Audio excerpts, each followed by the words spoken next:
जय हिंद दोस्तों, स्टार्ट करते हैं मैजिकल सीरीज ऑन अर्थमेटिक में नया टॉपिक कंपाउंड इंटरेस्ट। और आज के लेक्चर में कंपाउंड इंटरेस्ट से रिलेटेड बहुत इंपॉर्टेंट कॉन्सेप्ट मैं आपको सिखाने वाला हूं। तो आज के लेक्चर को आप प्लीज बिल्कुल भी मिस मत करना। आपको 5 से 10 मिनट के बाद ये पता लग जाएगा कि जिन क्वेश्चंस को सोल्व करने में आपको मुश्किलात आती थी बहुत ज़्यादा, उन्हीं क्वेश्चंस को अब आप कितनी आसानी से सोल्व कर पाओगे। सिर्फ मैं आपकी सोच चेंज कर दूंगा कि क्वेश्चन को सोल्व कैसे किया जाता है, सिर्फ अलग तरीके से सोच के। पहले मेरी बात ध्यान से सुनना, मैं कुछ इंपॉर्टेंट बातें आपको बता रहा हूँ कि कंपाउंड इंटरेस्ट देखो निकाला कैसे जाता है। आप सबको बेसिक पता होगा, लेकिन फिर भी मैं बता देता हूँ।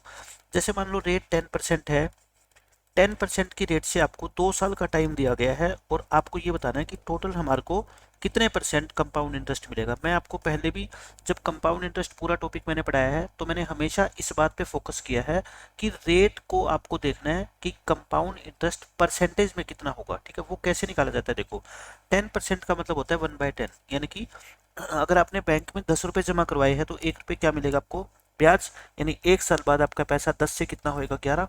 2 साल की बात है तो फिर 10 से कितना होएगा, 11। कहने का मतलब स्टार्टिंग में आपने 100 रुपये जमा करवाया तो 2 साल के बाद कितना हो गया, वो 121 हो गया। यानी कि 21% आपको क्या मिल गया, इंटरेस्ट मिल गया। और इसी इंटरेस्ट को हम क्या बोलते हैं, कंपाउंड इंटरेस्ट बोलते हैं। इसी कंपाउंड इंटरेस्ट को निकालने का एक दूसरा तरीका होता है। देखो 10% है तो successive method 10 plus 10 plus 10 into 10 divide by 100, यानी कि इससे भी कितना आएगा आपका, 21% आएगा। तो इस तरीके से आप दोनों ही मेथड से कंपाउंड इंटरेस्ट निकाल सकते हैं, ऐसे भी और ऐसे भी। लेकिन कब कौन सा मेथड यूज करना है ये डिपेंड करता है किस पे, डाटा के ऊपर। कई बार डाटा आसान होता है तो ये रेशो मेथड यूज कर लो, और कई बार डाटा मुश्किल होता है तो फिर ये सक्सेसिव वाला मेथड क्या होता है आपका, इंपॉर्टेंट होता है। अब मैंने जो इतना मैथ पढ़ाया है उसके बेस के ऊपर मैं आपको कुछ ऑब्जर्वेशन है मेरी, मैं वो लिखवा रहा हूँ आपको कि कंपाउंड इंटरेस्ट में रेट कितनी आए, टाइम कितना आए, तो आपको टोटल इंटरेस्ट कितना लेना है। आप घर से ये कैलकुलेशन कर लेना, मैंने ऑलरेडी कैलकुलेशन कर रखी है, वो मैं आपको लिखवा रहा हूँ। अच्छा, करनी कैसे है, जैसे मान लो आपको कह दे कोई कि 5% रेट है और टाइम कितना है आपका, 2 साल है, तो बताओ कुल कितना कंपाउंड इंटरेस्ट मेरे को मिलेगा। ठीक है, हम प्रिंसिपल की बात ही नहीं कर रहे, मैं कंपाउंड इंटरेस्ट परसेंटेज में बात कर रहा हूँ। 21% है, मान लो प्रिंसिपल आपका 10,000 होता तो हम 10,000 का क्या निकाल देते, 21%, यानी कि 2100 रुपये। परसेंटेज में पता लग गया फिर तो हम सारी कहानी समझ ही जाएंगे। अब मैं ये कहता हूँ कि टोटल जो सी आई होगा ना अपना, वो 5 प्लस में 5 और प्लस में 5 इंटू 5 डिवाइड बाई 100, यानी कि 10 प्लस में 0.25, तो 10.25% आपका क्या होगा, कंपाउंड इंटरेस्ट होगा। इसी तरह से अगर मान लो रेट आपकी होती 5% और टाइम कितना होता आपकी बार, 3 साल का होता, तो कंपाउंड इंटरेस्ट कैसे निकालते हैं। देखो 3 साल के लिए सक्सेसिव में कोई फॉर्मूला बढ़ानी है आपको पता है, तो क्या करते हैं, पहले 2 साल के लिए निकाल लो। 2 साल के लिए ये हो गया। अब एक ये मान लो और एक 5% मान लो, इन दोनों के ऊपर क्या लगा दो, सक्सेसिव लगा दो, यानी कि 10.25 प्लस 5 प्लस 5 इंटू 10.25 अपॉन में क्या होता है 100। इसको सोल्व करोगे कितना आएगा, 15.7625, 15.7625। अब आप खुद सोचो, पेपर के अंदर अगर ये कैलकुलेशन आपको करनी पड़ेगी तो बहुत ज़्यादा टाइम वेस्ट होगा। इसलिए 99% क्वेश्चंस में जो कैलकुलेशन यूज होती है वो सारी की सारी मैं आज आपको लिखवा रहा हूँ। ठीक है, आप नोट कर लो अपनी नोटबुक में। मैं यहाँ पे रेट लिखवा रहा हूँ कितनी, 5% के हिसाब से, 10% के हिसाब से और 20% के हिसाब से। अच्छा, इनके अलावा कोई आएगी तो हम क्वेश्चन में सोल्व कर ही लेंगे, लेकिन ये सबसे इंपॉर्टेंट है आपके लिए। अगर मान लो टाइम आए कितने, 2 साल का, और टाइम आए कितने, 3 साल का, और टाइम आए कितना आपका, 4 साल का। मैं 4 साल तक के लिए आपको लिखवा रहा हूँ। अगर 5% की रेट हो और टाइम कितना हो आपका, 2 साल, तो टोटल कंपाउंड इंटरेस्ट आप कैलकुलेट करोगे तो कितना आएगा, 10.25%। अच्छा, 10% की रेट से कैलकुलेट करोगे तो आपको पता है कितना होता है, 21% होता है। और 20% पे कैलकुलेट करोगे तो कितना आएगा आपका, 44% आ जाएगा। ठीक है, ये होएगा 44 कैसे आता है देख लो, 20 प्लस में 20 और प्लस में 20 इंटू 20 डिवाइड बाई 100, ऐसे आता है 44%। तो ये तो कभी कंफ्यूज मत होना कि ये आया कैसे। ठीक है, निकाल के देख लेना आप, लेकिन आप पेपर में कुछ डाटा आपको क्या करना पड़ेगा, याद रखोगे तो क्वेश्चन बहुत आसान लगेंगे आपको। 3 ईयर की बात करूं तो 5% की रेट से इंटरेस्ट मिलता है 15.7625%। 10% की रेट से कितना मिलेगा, 33.1%। और 20% की रेट से क्या मिलेगा आपको, 72.8। ठीक है, बहुत इंपॉर्टेंट है 3 साल का। अब बात करें हम कितनी, 4 साल की। एक आधे क्वेश्चन में 4 साल तक का भी यूज हो जाता है। अब 5% याद रख लेना कितना होता है, 21.55% होता है, अप्रोक्स वैल्यू होती है। और 10% होता है आपका 46.41%। 20% आपका कहीं पे भी यूज होता नहीं है, अगर हो भी गया तो आप 107.36% होता है, ठीक है। लेकिन इसको आप इग्नोर कर दो, ये यूज नहीं होगा। आपको सिर्फ ये क्या करना है, 5%, 10% और 20% टाइम कितना आ जाए तो कितने परसेंट कंपाउंड इंटरेस्ट मिलेगा, ठीक है।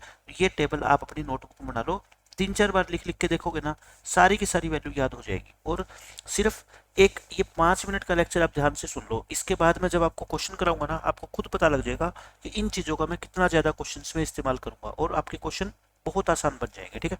एक तो ये बात थी। दूसरी बात, मैं आपको दूसरा कॉन्सेप्ट लिखवाना चाहता हूँ। कॉन्सेप्ट नंबर 2 जो कंपाउंड इंटरेस्ट में बहुत ज़्यादा यूज होता है, एक आप जो है ना नोट कर लो, 11 का क्यूब बहुत ज़्यादा यूज होगा, 1331। और 21 का क्यूब बहुत ज़्यादा यूज होगा, 9261। क्योंकि ये जब आपको याद होंगे ना, तो आपके बहुत सारे क्वेश्चन जो है ना ओरली सोल्व आप कर पाओगे। आपको याद है कि 21 का क्यूब 9261 होता है, तो देखना आगे आने वाले क्वेश्चन आप कितनी आसानी से सोल्व कर पाओगे। कॉन्सेप्ट नंबर 3 में लिख लो।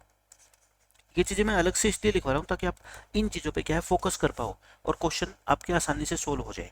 मैं आपको ये बताना चाहता हूँ कि जैसे मान लो रेट है आपकी 20% और टाइम है आपका कितना, 1.5 साल। टाइम कितना है आपका, 1.5 ईयर।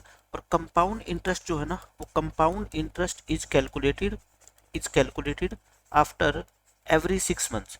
6 महीनों के बाद इसकी कैलकुलेशन की जाती है। तो मैं ये कहता हूँ, टाइम को आप क्या कर दो बताओ, टाइम को क्या कर दो डबल और रेट को क्या कर दो हाफ। यानी कि रेट आपकी 10% हो जाएगी क्या, पर हाफ ईयर।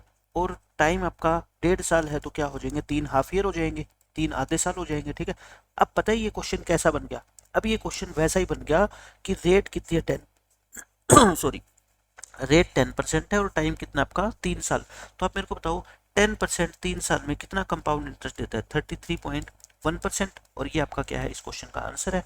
यानी आपको पेपर में क्वेश्चन मिलेगा कि प्रिंसिपल है मान लो 1 लाख रुपए और रेट है कितनी 20%, टाइम है कितना 1.5 साल का, और कंपाउंड इंटरेस्ट कैलकुलेट किया जाता है हर एक 6 महीनों बाद।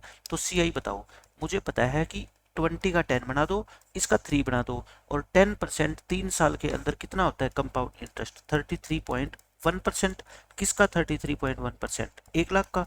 तो कितना हो जाएगा, 33,100 रुपये। देखो कितनी आसानी से आप क्वेश्चन को जो है ना सोल्व कर पाओगे। तो ये मेरी चीज़ें जो है, जो मैं ऑब्जर्वेशन आपको बता रहा हूँ, ऐसी ऑब्जर्वेशन ही आपको पेपर के अंदर करनी है और आपका क्वेश्चन बहुत आसान हो जाएगा, ठीक है। जैसे मैं आपको एक और एग्जांपल देता हूँ। देखो आपका प्रिंसिपल जो है ना, वो आपको निकालना है और रेट आपको दे रखी है कितनी, 10%।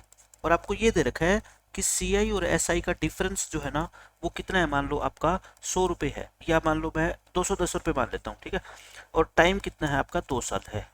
तो आप जो है ना प्रिंसिपल बताओ। मैं कहता हूँ 2 साल के अंदर 10% की रेट से CI और SI में डिफरेंस 210 रुपये का है और रेट 10% है। तो बताओ प्रिंसिपल कितना था। आप मुझे ये बता दो, 10% की रेट से SI तो कितना होता है आपका, 10 × 2 यानी कि 20% ही होता है, क्योंकि SI तो हर साल क्या मिलता है, सेम। और अभी मैंने आपको क्या बताया था, 10% की रेट से CI कितना होता है आपका 2 साल में, 21%। इन दोनों में डिफरेंस कितना आ गया, 1% का।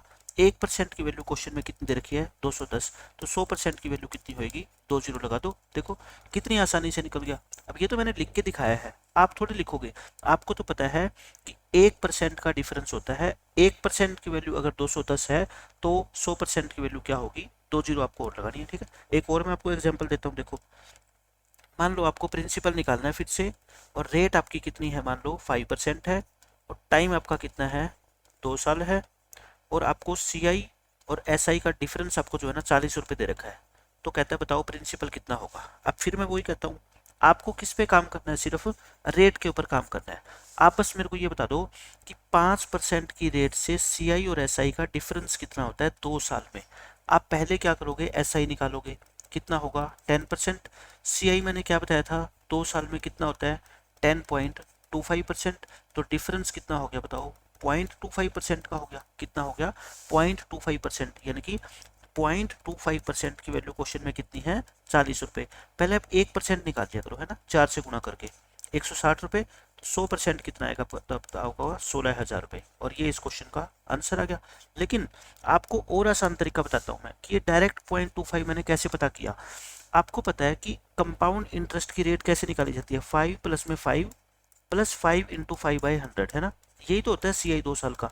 लेकिन मैं कहता हूँ भाई ये तो SI भी होता है 10, तो फिर इसको तो छोड़ ही दो, क्योंकि हमारे को किस पे जाना है, डिफरेंस पे। तो डिफरेंस तो यही हुआ ना, सिर्फ कितने परसेंट का डिफरेंस हुआ बताओ, 0.25% का। तो बस आप सीधा जो है ना, जैसे मान लो रेट आपकी 8% आ जाए, तो डिफरेंस पता है कितना होगा, 8 गुना 8 अपॉन में 100, यानी कि 0.64% का। रेट आपकी 12% आ जाए, ठीक है, तो डिफरेंस पता है कितना होगा, 12 गुना 12 अपॉन में 100, यानी कि 1.44%। तो मैं आपको यही सिखाना चाहता हूँ कि वो 5 और 5 10 तो आप छोड़ दो, क्योंकि ये कंपाउंड इंटरेस्ट में भी ऐड होगा और SI में भी ऐड होएगा। लेकिन अपने को क्या देखना है, सिर्फ डिफरेंस। डिफरेंस किसकी वजह से क्रिएट होगा, इसकी वजह से, ठीक है। तो ये थे कंपाउंड इंटरेस्ट के बिल्कुल बेसिक बेसिक कॉन्सेप्ट। अब नेक्स्ट लेक्चर से हम क्वेश्चन स्टार्ट करेंगे, और वो क्वेश्चन मैं आपसे प्रॉमिस करता हूँ बहुत इजीली आप काफी क्वेश्चन को तो ओरली सोल्व कर पाओगे, ठीक है। मिलते हैं नेक्स्ट लेक्चर में, बाय बाय, जय हिंद।